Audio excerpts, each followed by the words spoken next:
ओम श्री गुरुवे नमः। सर्वे भवन्तु सुखिनः। मित्रों, आज हम आपको बड़ी अच्छी जानकारी देते हैं। बड़ी प्रसन्नता की बात है और बड़ी खुशी की बात है। शासकीय कर्मचारियों के लिए अत्यंत प्रसन्नता का विषय है। विषय ये है कि भारत सरकार शीघ्र ही ओल्ड पेंशन स्कीम को लागू करने जा रही है और ये अत्यंत विश्वस्त सूत्रों से जानकारी प्राप्त हुई है कि भारत शासन शीघ्र ही ओल्ड पेंशन स्कीम लागू करने जा रही है। जैसा कि कर्मचारियों की मांग थी और कर्मचारी सतत मांग करते रहे कि हमको ओल्ड पेंशन दी जाए।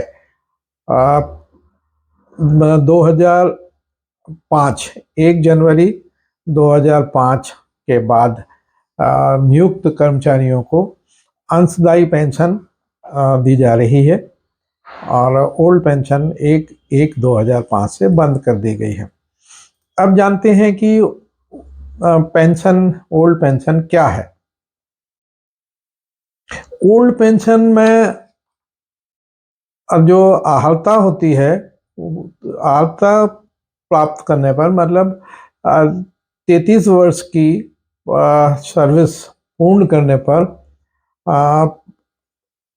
आधी मूल वेतन का आधा और उसके ऊपर जो भी डीए समय चलता है पेंशन में, जैसे इस समय 42% है, तो मूल वेतन का आधा, अंतिम वेतन का आधा प्लस डीए मिलाकर पेंशन का भुगतान किया जाता है। तो ये ओल्ड पेंशन है। ओल्ड पेंशन में कुछ विशेषताएं हैं और उसमें एक बहुत अच्छी चीज़ है कि 80 से 85 वर्ष से कम है, 80 वर्ष से अधिक है और 85 वर्ष से कम है, तो उसमें अतिरिक्त मूल पेंशन का 20% अतिरिक्त देने का प्रावधान है और अतिरिक्त पेंशन उसमें दी जाती है। 85 वर्ष से 90 वर्ष तक मूल पेंशन का 30% अधिक देते हैं। 90 वर्ष से 95 वर्ष तक 40%, 95 से 100 वर्ष तक 50% और 100 वर्ष से या अधिक आयु पूर्ण करने पर 100% अतिरिक्त पेंशन देय होती है। मतलब ये प्रावधान ओल्ड पेंशन में थे।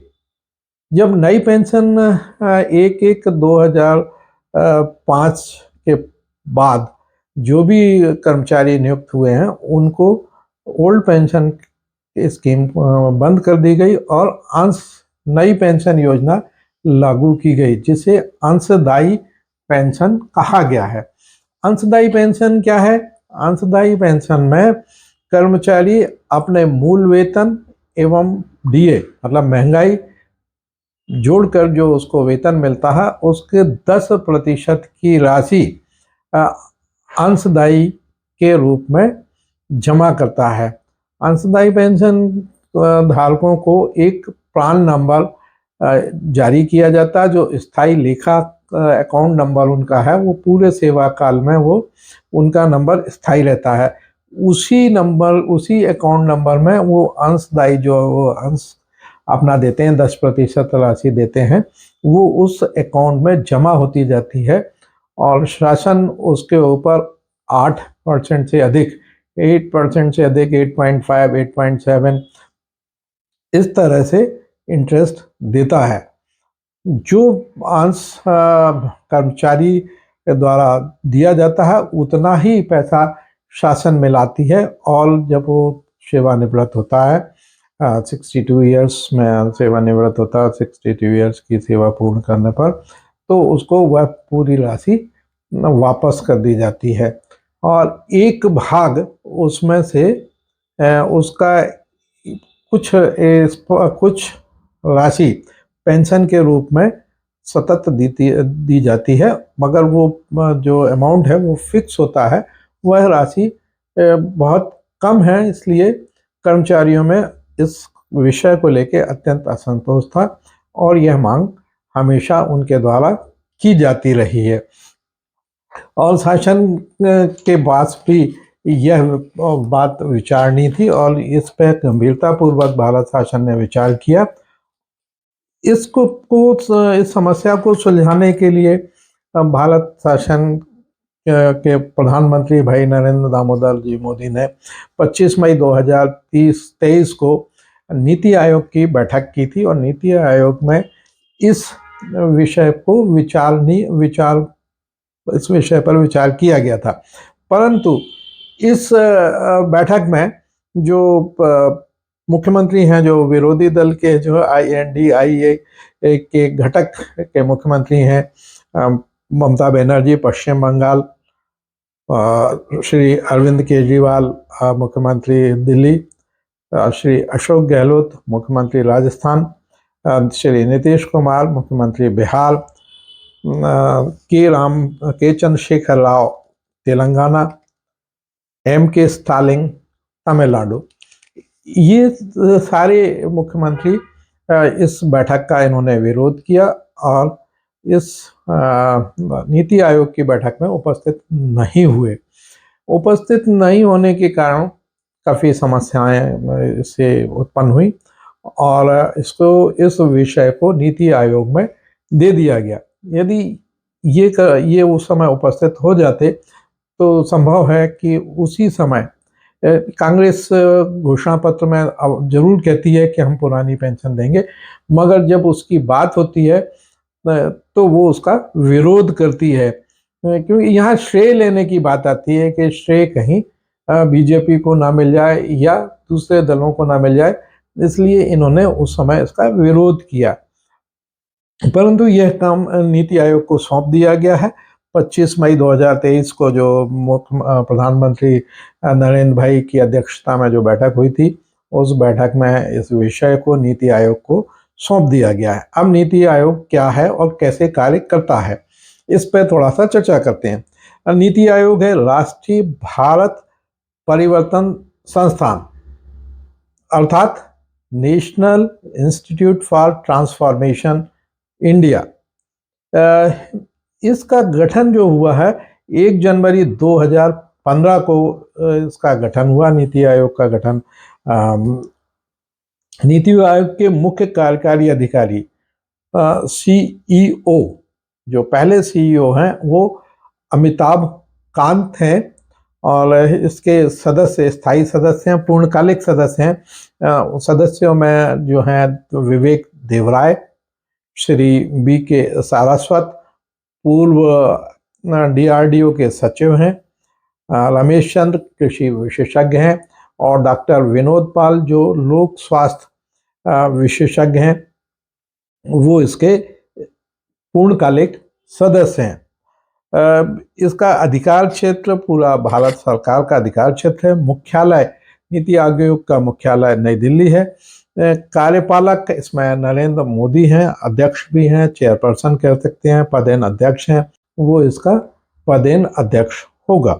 पदेन सदस्य हैं, पदेन सदस्य में राजनाथ सिंह जो रक्षा मंत्री हैं भारत शासन, निर्मला सीतारमण वित्त मंत्री भारत सरकार, अमित शाह गृह मंत्री भारत शासन, नरेंद्र सिंह तोमर कृषि मंत्री भारत शासन। विशेष आमंत्रित सदस्य हैं नितिन गडकरी सड़क एवं परिवहन मंत्री भारत शासन, थावर चंद गहलोत केंद्रीय सामाजिक एवं अधिकारिता मंत्री, रमेश निशंक पोखरियाल मानव संसाधन विकास मंत्री भारत शासन, ये इसमें विशेष आमंत्रित सदस्य हैं। अब इसके जो पहले उपाध्यक्ष हैं राजीव कुमार हैं और वर्तमान में इसके CEO जो हैं पूर्व IAS BBR सुब्रमण्यम है, जिनका कार्यकाल 20 फरवरी 2023 से प्रारंभ होता है। 25 मई 2023 को जो बैठक आयोजित की गई थी, उसमें सभी राज्यों के मुख्यमंत्री, केंद्रीय प्रदेशों से उपराज्यपाल को बुलाया गया था। जैसा मैंने आपको बताया कि विरोधी दल के जो मुख्यमंत्री थे, नेता थे, उन्होंने इस बैठक का बहिष्कार किया। पश्चिम बंगाल की मुख्यमंत्री ममता बनर्जी, दिल्ली के मुख्यमंत्री अरविंद केजरीवाल, राजस्थान के मुख्यमंत्री अशोक गहलोत, बिहार नीतीश कुमार जी, तेलंगाना के चंद्रशेखर राव, तमिलनाडु एम के स्टालिन, ये जो है बैठक से अनुपस्थित रहे थे और उन्होंने उसका विरोध किया था। जब कर्मचारी हित की बात होती है तो पॉलिटिकल पार्टीगत चीज़ों से ऊपर उठ के देश हित की जब भी बात होती है तो किसी भी दल को देश हित में सोचना चाहिए और देश हित में कार्य करना चाहिए हमेशा सदैव। तो नीति आयोग का कार्य क्या है? देखिए, नीति आयोग बहुत मुख्य और बहुत इम्पॉर्टेंट आयोग है। इसकी विशेषता है, ये क्या करता है, इसका कार्य आप देखिए। इसका कार्य है दीर्घकालिक योजनाएं तैयार करना। देखिए कितना इम्पॉर्टेंट कार्य है उसका। दीर्घकालिक योजनाएं जो आयोग तैयार करता है उसका आप बहिष्कार कर रहे हो। राज्यों के बीच सहकारी संवाद को बढ़ावा देना, राज्यों के बीच जो संवाद होता है उसको बढ़ावा देना, नवाचार एवं अनुसंधान को बढ़ावा देना। नीति आयोग पूरे भारत में समावेशी विकास एवं संतुलित विकास सुनिश्चित करने, आर्थिक और सामाजिक चुनौतियों का समाधान करने के लिए नीतिगत उपायों की सिफारिश करने में महत्वपूर्ण भूमिका निभाता है। इस तरह से नीति आयोग का रोल बहुत महत्वपूर्ण है और इसमें सभी को उपस्थित रहना चाहिए और सभी अपने अपने विकास के एजेंडे रख सकते हैं, अपने सुझाव देना चाहिए।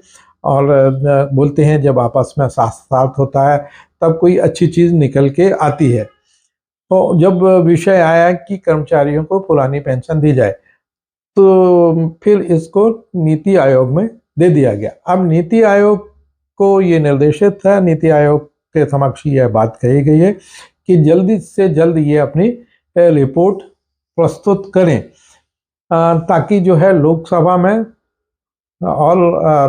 में बिल लाया जा सके। क्योंकि कोई भी बिल, कोई भी वित्तीय कार्य बिना लोकसभा राज्यसभा के में बिल प्रस्तुत किए हुए तो कोई भी आदेश जारी या पालन नहीं किया जा सकता। यही एक बहुत बड़ा निर्णय है। चूँकि यह कर्मचारी की पेंशन योजना पूरे भारतवर्ष में लागू की जानी है, इसलिए इसका विधानसभा राज्यसभा में पारित होने के बाद ये बिल राष्ट्रपति के हस्ताक्षर के लिए जाएगा और राष्ट्रपति के हस्ताक्षर के बाद राजपत्र में, भारत सरकार का जो राजपत्र है उसके में प्रकाशित होगा। वह आदेश कहलाएगा और वह आदेश बाद में लागू किया जाएगा, जिसके लिए सभी सरकारें लागू करने के लिए बाध्य हैं। अब नीति आयोग ने बहुत जल्दी रिपोर्ट सबमिट करने जा रही है और ये हम उम्मीद कर रहे हैं कि अति शीघ्र वो अपनी रिपोर्ट तैयार व प्रस्तुत करेगी। नीति आयोग में एक बहुत अच्छी बात जो निकल के आ रही है वह यह है कि जो संविदा कर्मी हैं, जो कॉन्ट्रैक्ट बेसिस पर जो कर्मी हैं और किसी अन्य योजना के तहत यदि वो कर्मचारी शासन के किसी विभाग में काम करते हैं तो उनको भी इस पेंशन योजना का लाभ दिया जाएगा। यह बहुत बड़ी बात है कि जो स्थायी शासकीय कर्मचारी हैं उनको तो इसका लाभ मिलेगा ही मिलेगा, परंतु एक जो नीति आयोग ने जो अभी डिस्कशन में बात ली है और जो उसको स्वीकार किया है कि इसमें जो संविदा कर्मचारी हैं, कॉन्ट्रैक्ट बेसिस पे हैं, आउटसोर्स के कर्मचारी हैं, तो उनको भी इस योजना में समाहित किया जा रहा है। संविदा कर्मचारियों को लेना अपने आप में एक बहुत बड़ा कदम होगा और शायद यह इस दिशा में आज तक का सबसे बड़ा कदम शासन लेने जा रही है। अब विषय ये है कि लोकसभा में बहुमत बीजेपी के साथ है, भारत शासन के मतलब बीजेपी के साथ है, तो लोकसभा में बिल पारित हो जाता है। मगर राज्यसभा का अभी बहुमत थोड़ा सा कम है, तो राज्यसभा के बहुमत के लिए ये आवश्यक है कि राज्य में बहुमत वाली सरकार बने बीजेपी की सरकार बनेगी तभी वो राज्यसभा में अपने सदस्य को निर्वाचित कर सकेगी। ऐसी स्थिति में यदि हम ये बीजेपी राज्यसभा में भी अपने बहुमत ला सकेगी, ला पाती है, तो बिल को पारित कराने में आसान होता है। जब कोई भी विपक्षी दल आज जब अपना एजेंडा जारी करता है या पब्लिक मीटिंग्स में जाता है, तो वो जोर जोर से नारे लगाता है, जोर जोर से कहता है कि हम पुरानी पेंशन लागू करेंगे, पुराने ये लागू करेंगे। मगर जब ये वास्तव में जब इस चीज़ को कार्य के रूप में परिणति करनी होती है, तब वो उस सभा में या तो उसका बहिष्कार कर देते हैं अथवा उसका विरोध करते हैं, और यह चीज़ें छन के हमारे कर्मचारी भाइयों को या आम जनता तक नहीं पहुंच पाती। तो ये एक विचारणीय विषय है बंधुओं, मैं इसमें कुछ कहना नहीं चाहता हूं और मैं आगे इसमें कुछ कहूँगा भी नहीं, मगर मैं आप सबको बहुत बहुत शुभकामनाएं एवं बधाइयाँ देना चाहता हूं कि बहुत जल्द जिस चीज़ की आप मांग कर रहे थे वो आपको मिलने वाली है। पुरानी पेंशन योजना बहुत जल्द उसका बिल तैयार होने वाला है, और बिल तैयार होके हो सकता है, संभव है कि लोकसभा चुनाव के पहले जो बजट सत्र होगा उस बजट सत्र में इसको पेश किया जाएगा और पुरानी पेंशन योजना लागू हो जाएगी। तो सभी शासकीय कर्मचारियों को मेरी तरफ से बहुत बहुत शुभकामनाएं, और हम आशा करते हैं और हमारा ये विश्वास है कि ये पुरानी पेंशन योजना बहुत जल्दी लागू हो।